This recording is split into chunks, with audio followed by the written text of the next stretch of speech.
Коклюш пришел на смену кори. Врачи призывают родителей не рисковать здоровьем детей и пройти вакцинацию.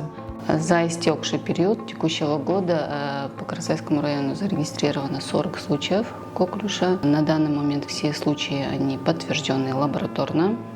То есть основную долю заболевших у нас составляет, то есть это 75% дети до года. Во всех случаях у нас, во всех 40 случаях проведены противоэпидемические мероприятия. В очагах обследованы 134 контактных лиц. На данный момент следует отметить, что все заболевшие дети не вакцинированы, в том числе двое детей, заболевших, не достигли возраста вакцинации, а 8 детей – это дети, которые отказались от вакцинации. Остальные у нас 30 детей составляют непривитые по медицинским противопоказаниям, то есть по состоянию здоровья.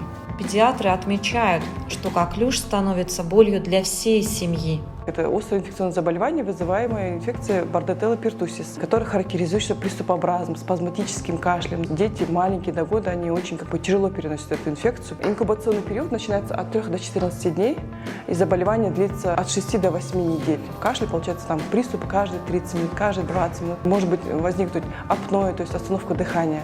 А это опасно тем, что в мозг кислород может не поступить, может быть нарушение мозгового кровообращения, то есть может возникнуть эмфизема легких, то есть это когда легочная ткань раздувается. Это в последующем во взрослой жизни будет уже с этим тяжело, с этим жить.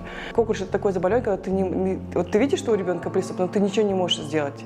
Тем временем, по заверению врачей, на вооружении медиков качественные и безопасные препараты. Вакцин в районе достаточно.